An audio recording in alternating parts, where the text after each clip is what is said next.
ఇంకా నీ భర్త మీద నీకున్న ప్రేమే నీ కుటుంబంలో నిన్ను కలుపుతుంది, నీ కాపురాన్ని నిలబెడుతుంది.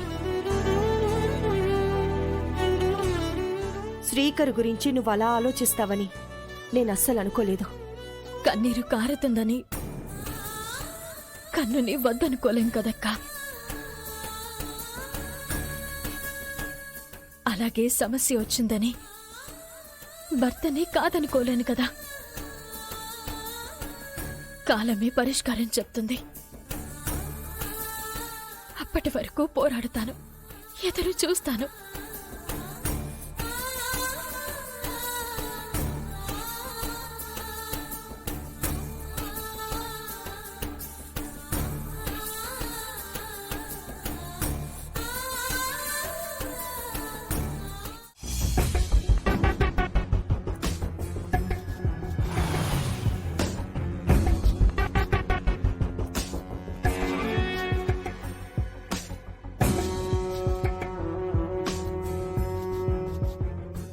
అవని అక్షయలు లేని ఇల్లు ఎలా ఉందో చూడు శ్రీకర్. కళావిహీనమైపోయింది. అత్తని అక్షయ్ని తెచ్చాను మావయ్య. ఎందుకు వాడి మనసు చెడగొడుతున్నారు? చెడగొట్టింది మీరు, బాగు చేయాలనుకుంటుంది మేము. నువ్వు బడి పంతులు అనుకుంటున్నావా? నీతి వాక్యాలు చెప్తున్నావు. ఖాళీగా ఉండడం ఎందుకు రాజుగారు? స్కూల్లో టీచర్గా జాయిన్ అయి పాఠాలు చెప్పుకోవడమో, గుడికి వెళ్లి రామకోటి రాసుకోవడమో చేసుకోవచ్చు కదా. ఎవరెక్కడుండాలో, ఎవరెక్కడికి చేరుకోవాలో డెస్టినీ డిసైడ్ చేస్తుంది. అందుకేగా అవని అక్షయలు ఇంటి నుంచి బయటికి పోవాలని డెస్టినీ డిసైడ్ చేసింది. అవని ఆలోచనల నుంచి నువ్వెంత తొందరగా బయటపడితే అంత మంచిది. అవని,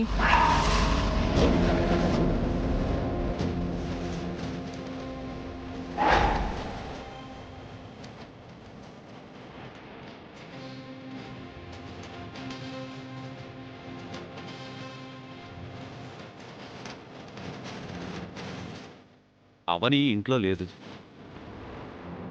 అక్షయ్ కూడా లేదు. బయటికి వెళ్ళారా? కాదు, బయటకు పంపించేశాం.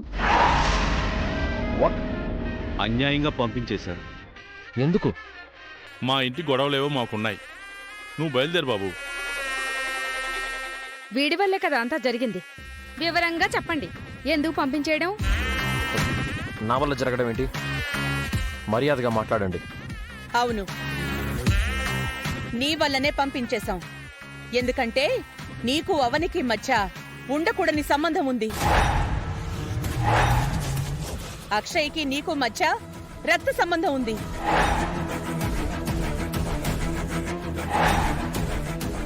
గత కొద్ది రోజులుగా మీ మీదున్న అనుమానాలకు ఆధారాలు దొరికాయి. అందుకే పంపించేశాం. ఆధారాలా? ఏంటవి?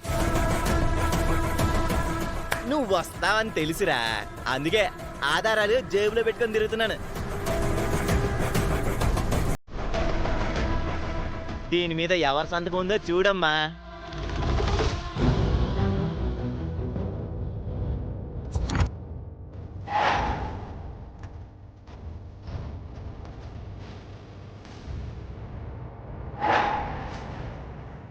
నువ్వు పెట్టిన సంతకమేనా?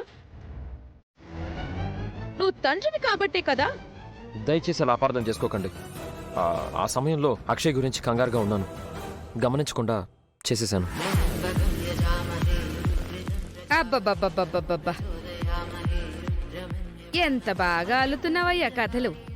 అవని కూడా అచ్చం నీలాగే చెప్పింది. గాడ్ ప్రామిస్ అండి, నిజంగా నేను ఇది గమనించలేదు. మీరు మాట్లాడుతూ ఉండండి, నేను ఇప్పుడే వస్తాను. వీళ్ళందరూ అపార్థం చేసుకొని ఉండొచ్చు, నువ్వు కూడానా? అవని గురించి నీకు తెలీదా? ఎందుకు ఇలా ఫూలిష్ పని చేసావు? అందరూ కలిసి శ్రీకర్ బ్రెయిన్ని పాడు చేశారు. అందుకే కళ్ల ముందు కనపడేవే నిజమని అనుకుంటున్నాడు.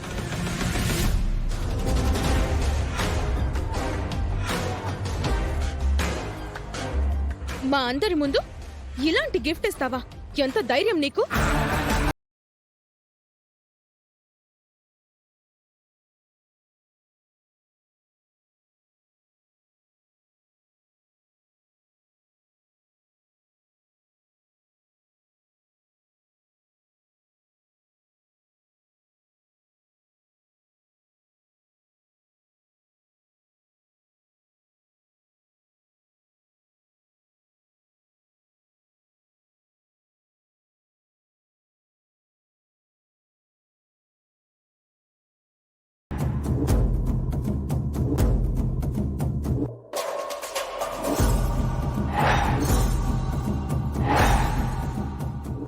ఇంకేమీ చెప్పొద్దు. నువ్వు మా లైఫ్లోకి రానంత వరకు మేం బాగానే ఉన్నాం.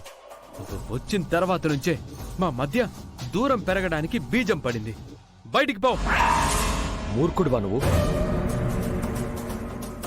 ఎందుకు ఇలా ఫూలిష్గా మాట్లాడుతున్నావు? అవనిని ఎలా అవమానించగలిగావు? వీటిని గుడ్డిగా నమ్ముతావా? వీటిలో నిజం ఎంతుందో తెలుసుకునే ప్రయత్నం చేశావా? అవనిని వదులుకుంటావా? అలాంటి భార్య ఎవరికైనా దొరుకుతుందా? ఏ జన్మలోనో అదృష్టం చేసుకున్నావు. అందుకే అలాంటి భార్య దొరికింది.